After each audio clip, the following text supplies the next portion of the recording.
Hello, I'm Reverend Susanna Mako. My background is Christianity. I'm an interfaith minister. I think I have a funny story. When I was in fourth grade, you know how they ask you what you want to be when you grow up? I said I wanted to be a translator for the UN.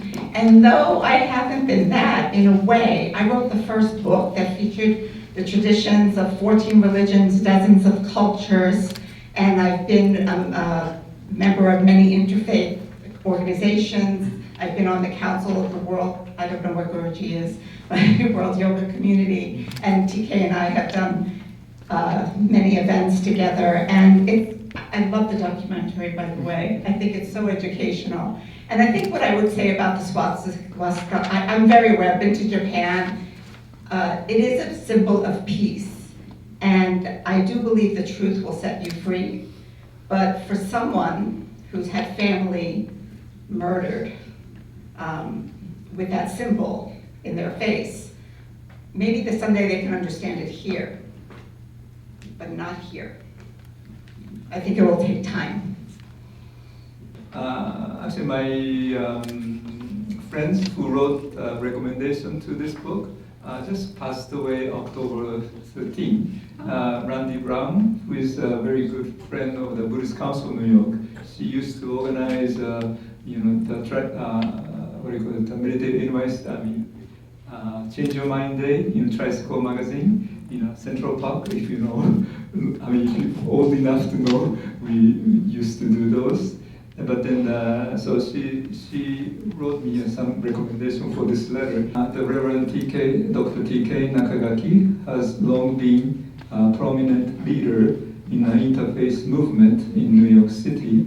And this book is further expression of his belief that mutual understanding can lead to enhanced harmony and peace in this world. In a brave gesture of cross-cultural significance, the Buddhist swastika and Hitler's cross offers us detailed expression of the positive history and meaning that this profound symbol has for millions of people over the millennium. Randy Brown, LCSW, former executive director of Tricycle Foundation, publisher, the Tricycle of the Buddhist Review. So right before the COVID happened, so our plan was going to Japan and then go to the Europe, Auschwitz, and then we already have an appointment with the Chief Rabbi of Poland, Michael Shudry, but then so we couldn't do it in the end, and so and then this film is of course doesn't say some of the things that I mentioned here, which is cross, Christian cross is also very much ignored from the Hitler's cross. Where I work, some of the other people brought me I wear these little charms like this, and one of the people, I was just saying to Sandeep before I came up, that one of the people who I work with brought back one of these types of charms, but with a swastika on it. Right, and so we have to be at the same time there. So they know me, they were from Vietnam, so for them it's a lucky symbol, right? But at the same time I have to be very mindful, as I was telling Sandeep, if I fall asleep with that bracelet on with the swastika on it, someone's going to say, what's this black guy with the swastika on? What is he trying to say? Secretly a Trump guy or something like that, right? So we're actually, I think, in an interesting time in the world. As a Buddhist, I always say there's an idea called dependent origination. And the idea of dependent origination means we're all one. We're all connected. The labels that we put on each other are just symbols that often block us to that truth. Baron Nakagaki had indicated in the video, so many people don't know about the hook and cross. They don't know those words. They've never heard them before. They only think of them in the context of the swastika. And so it's hard for them to even imagine that symbol being something positive for anybody, because they have no context around it being positive. So that was the first question I was going to ask. We had, how do you respond, each of you, to the rabbis who we heard in the video, real concern that the swastika represents real harm for others based on the deaths of millions. In the original German, Hitler's main camp, he never uses the word swastika, he uses Hakenkreuz. The first English translation of Mein Kampf by Dugdale also translated it as a hooked cross. That was in the documentary as well. So if it had just continued as from Hakenkreuz to hooked cross, we would never have this discussion at all. So I think words matter, and I think if we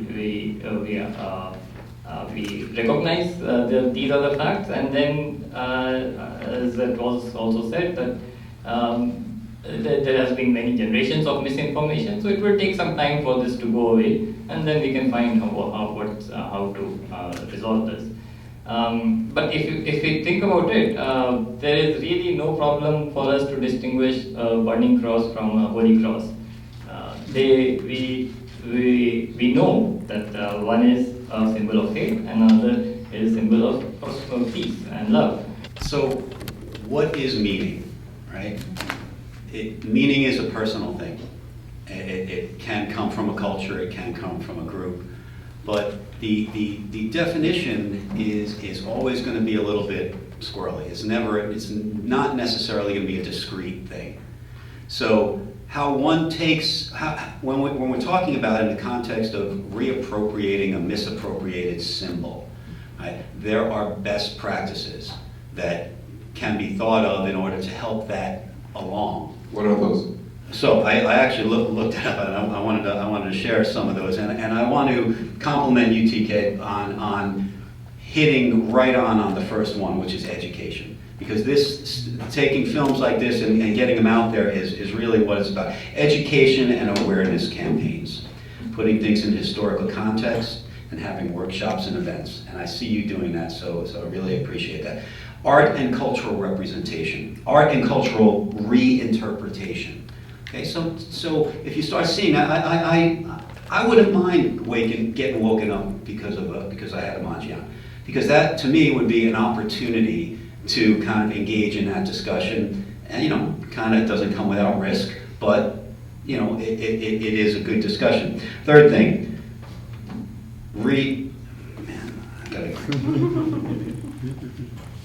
recontextualizing in new spaces. So taking the thoughts of peace and symbols and using that. Collaborative community efforts. Interfaith cultural dialogues. Digital platforms and social media. Hashtag campaign storytelling. And I think the book is kind of, has legislative and institutional actions, creating new symbols that are hybrids or evolution over time, and community support networks, grassroots movements, and capacity building. Truth is in every religion, every culture, yet it's amazing how people are afraid of the truth in a lot of ways, right? And you can co-opt any symbol for good or evil. And I think the Nazis purposely chose the Manji, good, love, harmony, noble, Aryan noble. Because what is evil? It's like the ultimate perversion. So it's perverting the symbol.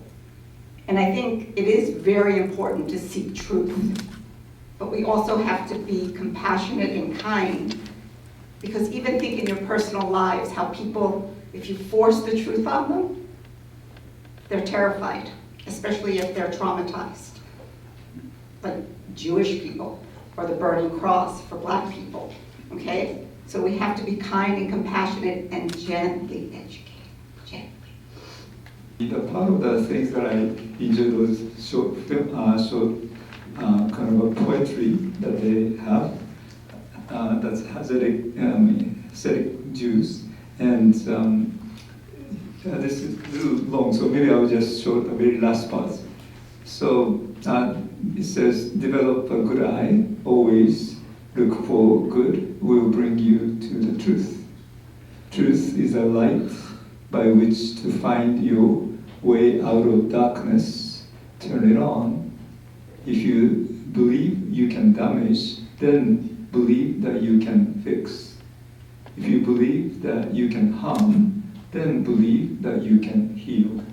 So I like this way. So whatever problem we have, we can also way to heal too. It's not the end of the story, end of the life or end of the story. Wherever Peace Lights plays in the world, people are encouraged to project their own thoughts and intents for peace into the lights. So if you could take a moment before you leave today, just add your energies for peace so that they'll be part of the collective. So, thank you. No, thank you. You can ring the bell too before you Ring the bell before you're released. So I really want to thank Scandinavian House. I want to thank them for allowing us to use the space. I want to thank all the performers who came and shared their love and their compassion and their kindness with everyone. And I want to thank all of the panelists here who, this is a challenging time and to discuss this, but I think with compassion, love, kindness, hope, joy, we can find our way home together. I want to say something. Or maybe you can talk about the origami? Yeah. I brought many origami cranes, which is I used the paper of flag of the country. It's only 24 countries, but unfortunately it doesn't represent all the countries on the earth. But please take any crane you like. Please take it with you. And I wish for the peace, and so it was holded thinking about becoming a peaceful world, which is it's almost impossible, but we can always have a hope. Yeah, thank you so much. Thank you. Thank you so much.